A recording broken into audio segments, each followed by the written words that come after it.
afternoon. My name is Jiajia from Tufts University. Maybe I should, okay. So I'm really happy and excited to be here, and thanks for the organizer to choose our paper. So today I'm going to present the paper with Professor Michael Oich, and the paper is Policy Experiments in the Interbank market. Okay.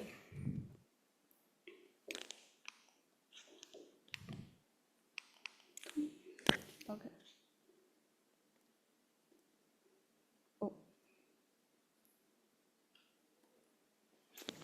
I don't know, it's not work.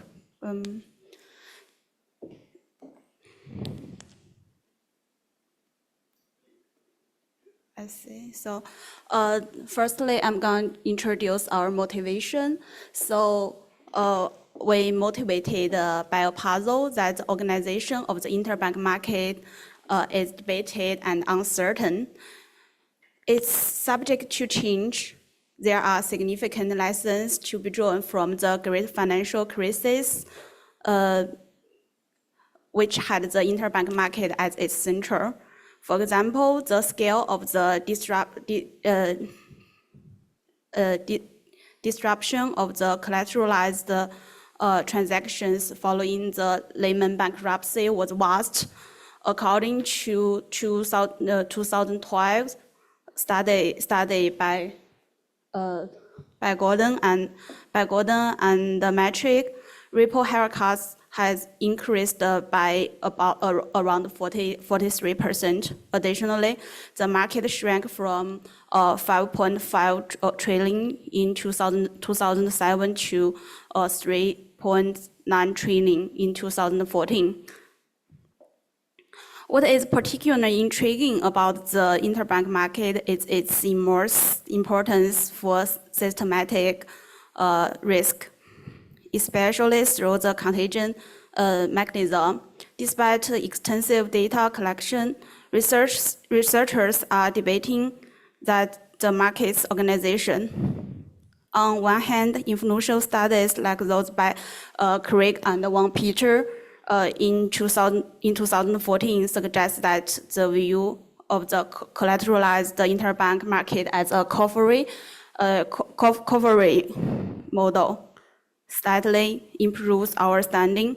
On the other hand, a study by Beck and Atley in 2020 used the four-fan algorithm to identify 5 different clusters in the institution based on collection patterns in an unsecured interbank market. So according to the work from Allen, Sanders, Stigma, and Creasy, and Oich and Wang, they support that the three tiers interbank market are more stable. So in our study, we aim to answer a process model question. So, sorry, I'm gone. So that's our research question, and the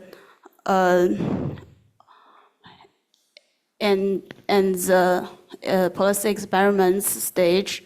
So we did like a agent-based model, and in the previous work from Professor Oich, they just did the zero intelligence experiments. So continued their work. We introduced the bounded rationality experiments in multiple networks. So here are our research questions.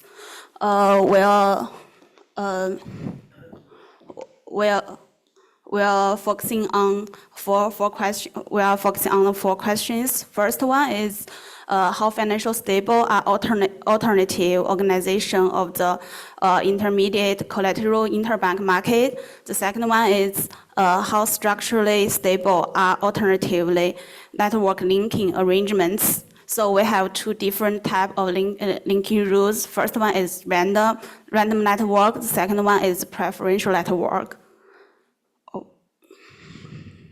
So the third research question is, what are the fragility patterns in response to systematic shocks in the alternative organizations of the interbank market? So for the last question, we test the value of central bank, if the central bank important, or we just curious if there is no central bank, will it be more stable for the interbank market? So after we tested this, we have following two questions. The first one is how can dynamic central bank forbearance policy improve the financial stability and the structure integrity of the interbank market? The second one is how sensitive is the interbank market to shocks from commercial mortgage defaults? Can a policy of increasing the collateral coverage ratio for commercial mortgage loans enhance the stability of the interbank market? So here we have the methodology of the model. So we had several. This is the property of the agents. So each agent they represent one bank, and there are different types of banks. We have like 4 types of banks. For the macro, for the 2 tiers, we only have small banks and large banks. For 3-tier structure, we have small, medium, large, and that's the 3 tiers. For the 4 tiers bank, we have small, medium, large, and super banks. So we conduct like two models. So for the first of the model, we call it zero rationality model. We assign the assets and other properties by random float. So that's not real data. So after and also we contain a fixed number of banks in that model. Then after we tested the toy model, we introduced another model.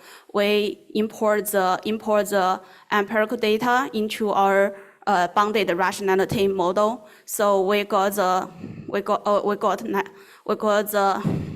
number of banks from the FDIC report. So since I remember there are over 4,000 commercial banks in the system.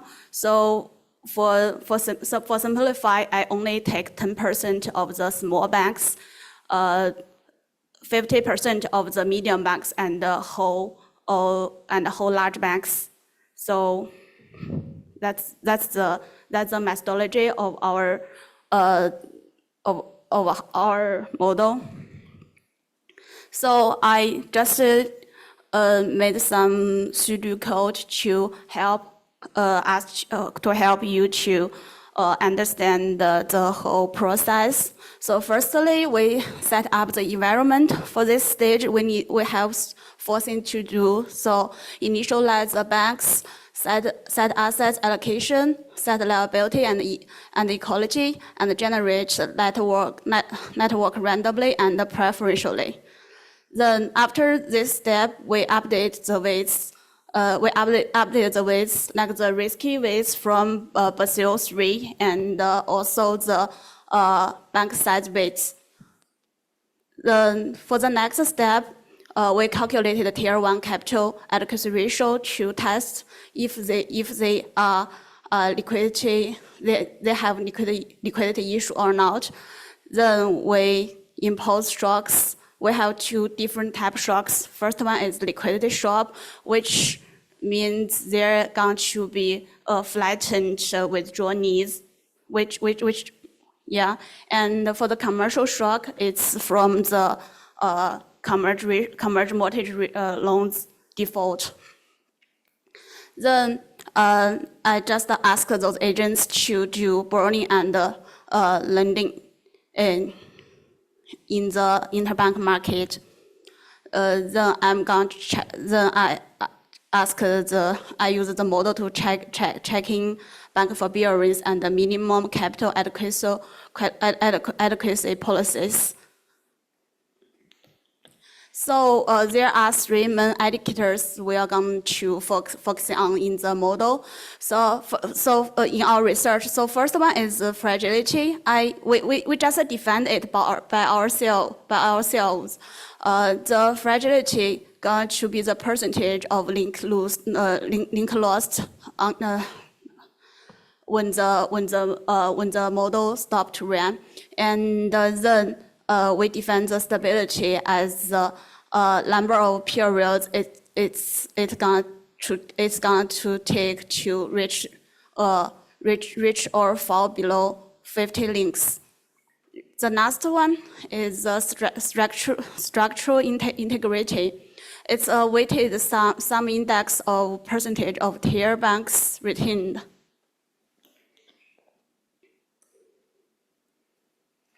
So here is our model interface. Here is our model interface. This is the toy model. So you can see over here we have a model world. Also we have several charts, several plots, several controller, and the nodes in this world represent the banks. For the small green one, represent the small banks. For the purple one, they represent the medium banks. Red represent large banks. Orange represent the super banks, and the blue one in the central represents the central bank. We can use the controller to control if there is a central bank or not. So this is our bounded rationality model. So compared to our toy model, the empirical data of commercial banks applied in our bounded rationality model, and a more practical policy is the Tier 1 capital adequacy ratio applied. So for different type of banks, we have different requirements. Lastly, agents are more rational. They are going to learn from history to avoid failures.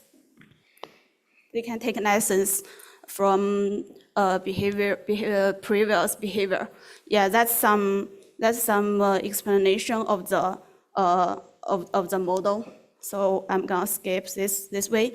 So what I want to introduce is our network format strategy, since we're also interested in which type of network are gonna be more stable in the interbank market. So we have two different network mechanism. So yeah, that's for the random network. That's for the preferential network.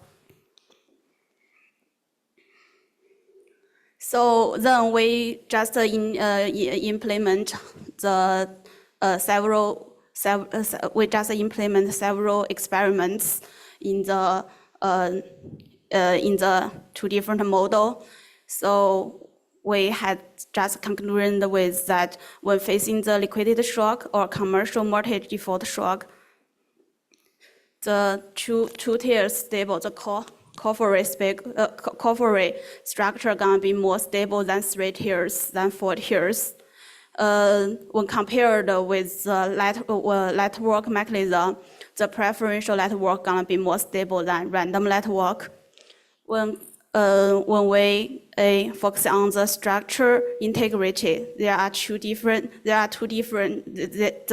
results are different from the toy model and the real model. from the TOEIC model, we believe the small banks fail first, but for the for the bounded rationality model, we think three tiers structure are more stable. The three tiers structure integrity are higher. So here is a PDF of the behavioral space experiments. I'm gonna skip this way. So the second thing we are interested is the fragility patterns. So for the fragility patterns, we can see from those three charts, we can see when shocks occurs, the concentration of shocks increase over time. So the bank's gonna fail faster with over time. So then when we focusing on the bank loss pattern, we can see that when shocks occur, small banks with fewer assets often collapse and fail first. When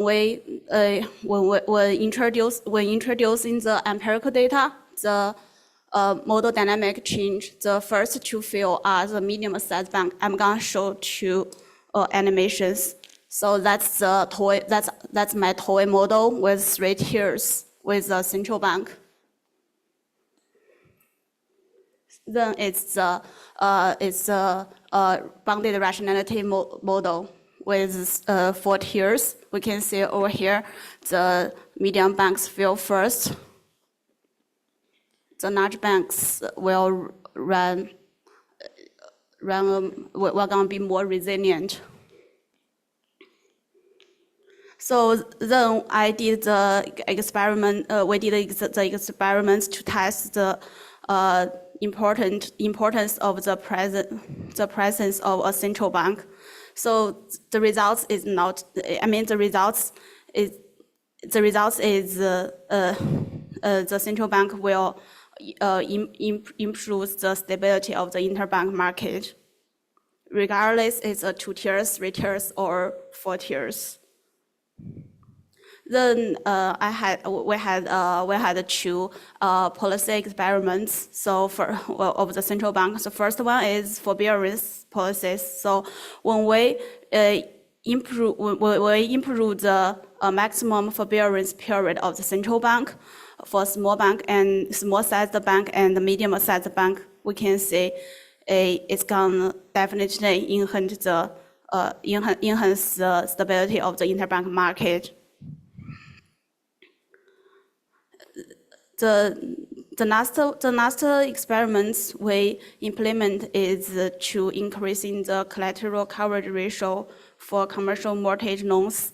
It also gonna be help to enhance the stability and the integrity of the system.